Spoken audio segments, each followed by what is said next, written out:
എല്ലാവർക്കും നമസ്കാരം. ഞങ്ങളുടെ പുതിയ എപ്പിസോഡിലേക്ക് സ്വാഗതം. ഇത് ഒരു ചെറിയ വീഡിയോ ആണ് കേട്ടോ. കഴിഞ്ഞ വീഡിയോ നമ്മൾ സംസാരിച്ചത് ഈ സിൽവർ ഒരു ഇൻവെസ്റ്റ്മെന്റ് ഓപ്ഷൻ ആണോ എന്നുള്ള ഒരു വിഷയത്തെ പറ്റിയാണ്.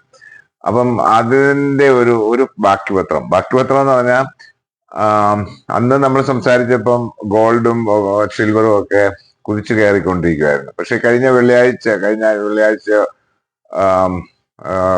സിൽവറും ഗോൾഡും ഒക്കെ ഒത്തിരി ഫോൾ ചെയ്തു. അപ്പം ഇത് ഫോൾ ചെയ്തതിനെ പറ്റി പലരും പറയുന്നത് വളരെ ഒരു ഷോർട്ട് ടൈം ഇതാണ്, ലോങ് ടൈമിൽ ഇത് ഉയർന്നു പോകും, അങ്ങനെയാണ് നമ്മൾ കണ്ടിട്ടുള്ളത് പലരും.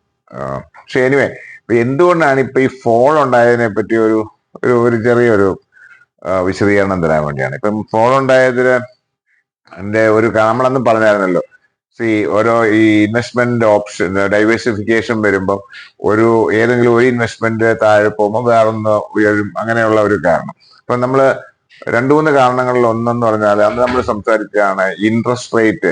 അതായത് US പിന്നെ അവരുടെ നോട്ട്സിലും അവരുടെ ഡെറ്റ് ഇൻസ്ട്രുമെന്റ്സിലും ഒക്കെയുള്ള ഇൻട്രസ്റ്റ് റേറ്റ് കൂടുമ്പം എന്തുപറ്റും, ഈ മറ്റുള്ള ഉപാധികൾ എസ്പെഷ്യലി ഗോൾഡ് അല്ലെങ്കിൽ ഈവൻ സ്റ്റോക്ക് എക്സ്ചേഞ്ചിലൊക്കെയുള്ള ഇൻവെസ്റ്റ്മെന്റ് കുറയും.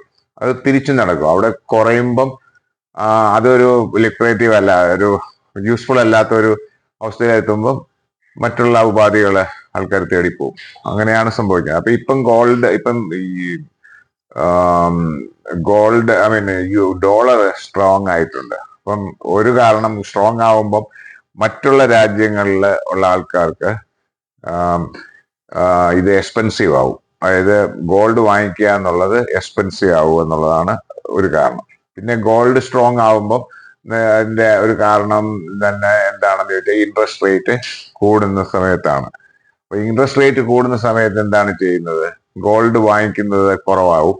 അതേപോലെ തന്നെ പ്രോഫിറ്റ് ബുക്കിംഗ് നടക്കും. പ്രോഫിറ്റ് ബുക്കിംഗ് എന്ന് പറഞ്ഞാൽ ഓൾറെഡി ഉള്ള ഇൻവെസ്റ്റ്മെന്റ് വിറ്റ് അതിൽ ലാഭം ഉണ്ടാക്കുക, അതായത് കൂടുതൽ താഴെ പോകുന്നതിന് മുമ്പേ ലാഭം ഉണ്ടാക്കുക എന്നുള്ള ആണ് ഈ പ്രോഫിറ്റ് ബുക്കിംഗ്. നമ്മൾ സ്റ്റോക്കിലും ഷെയറുകളും ഒക്കെ ചെയ്യാറുള്ള കാര്യമാണ്. അപ്പൊ അത് ആൾക്കാർ ചെയ്യും. അപ്പം എന്ത് പറ്റുന്നു, വീണ്ടും ഫോൾ ആവും, വീണ്ടും പ്രൈസ് കുറയും. അതായത് നമ്മള് സപ്ലൈ കൂടുമ്പോൾ അല്ലെങ്കിൽ സെല്ലിങ് നടത്തുമ്പോൾ മാർക്കറ്റിൽ, എസ്പെഷ്യലി ഇങ്ങനെയുള്ള മാർക്കറ്റിൽ സെല്ലിങ് നടത്തുമ്പോൾ പ്രൈസ് ഫോൾ ചെയ്യുമെന്നുള്ളതാണ് അതിന്റെ ഒരു ഫണ്ടമെന്റൽ എന്ന് പറയുന്നത്. അപ്പൊ അതൊരു കാരണമുണ്ട്. പിന്നെ ആദ്യത്തെയാണ് രണ്ടാമത്തെ നടത്തിയത്. വേറൊരു പ്രധാന കാരണം എന്ന് പറഞ്ഞാൽ ഈ ഫെഡറൽ റിസർവിന്റെ ചെയറായിട്ട്, ഫെഡറൽ റിസർവ് നമ്മുടെ നാട്ടിലെ ഫെഡറൽ റിസർവ് ബാങ്കിന് തുല്യമായ അമേരിക്കയുടെ സെൻട്രൽ ബാങ്കിന്റെ പുതിയ ചെയറായിട്ട് തീരുമാനിച്ചിരിക്കുന്നത് കെവിൻ വാഷ് എന്ന് പറയുന്ന ആളെയാണ്. പുള്ളി നേരത്തെ ഫെഡ് റിസർവിന്റെ ഗവർണറായിരുന്നു. അപ്പൊ ഗവർണർ ആകുന്ന സമയത്ത് പുള്ളി ഇൻട്രസ്റ്റ് റേറ്റ് കൂട്ടണം എന്നുള്ളത് ഒരു നിലപാടെടുത്ത ഒരാളാണ്. പക്ഷെ ട്രംപ് ഇൻട്രസ്റ്റ് റേറ്റ് കുറയ്ക്കണമെന്നുള്ള നിലപാടുകാരനാണ്. അപ്പൊ ഇപ്പം വാർഷ് ട്രംപിനോട് അനുകൂലിക്കുന്ന ഒരു നിലപാട് എടുക്കുന്നത്, അതുകൊണ്ടായിരിക്കും നിയമിക്കാനുള്ള കാരണം തന്നെ. പക്ഷെ എങ്കിലും ഒരു ഭയം ആൾക്കാരുണ്ട്, ഈ വാർഷ് ഇൻട്രസ്റ്റ് റേറ്റ് കൂട്ടാൻ സാധ്യതയുള്ള ഒരാളാണെന്നുള്ളത്. അപ്പൊ ഇൻട്രസ്റ്റ് റേറ്റ് അങ്ങനെ കൂട്ടുകയാണെന്നുണ്ടെങ്കിൽ പിന്നെ ഗോൾഡിന് വില വീണ്ടും ആ സമയത്ത് കുറയാനുള്ള സാധ്യതയുള്ളത് കൊണ്ട് ഈ പ്രോഫിറ്റ് ബുക്കിംഗ് ചെയ്യുന്നതും ആൾക്കാര് വാങ്ങിക്കാതെ അല്ല ഇൻവെസ്റ്റ് ചെയ്യാതിരിക്കുന്നതുമായിട്ടുള്ള ഒരു കാരണം. അത് ഗോൾഡ് ETF-ലും ഗോൾഡ് ഫിസിക്കലും എല്ലാം ഇത് ബാധിച്ചിട്ടുണ്ടെന്നുള്ളതാണ് സത്യം. അപ്പം ഈ സെയിം സംഭവം സിൽവറിലും സംഭവിച്ചിട്ടുണ്ട്.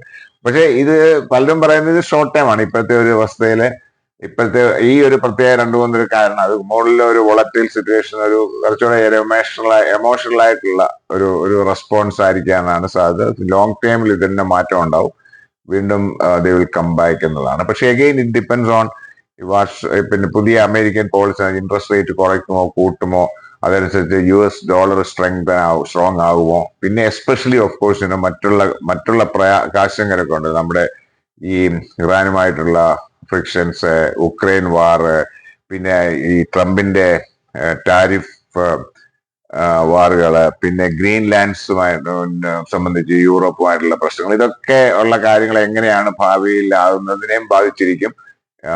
ഈ ഇൻവെസ്റ്റ്മെന്റ് ഗോൾഡ് എങ്ങനെ സർജ് ചെയ്യുമോ അതോ ഫോൾ ചെയ്യുമോ അതോ ഇങ്ങനെ തന്നെ നിൽക്കുമോ എന്നൊക്കെയുള്ള കാര്യം ജസ്റ്റ് അതൊന്ന് സൂചിപ്പിക്കാൻ വേണ്ടിയാണ് video. Thank you so much. We come back again with another video.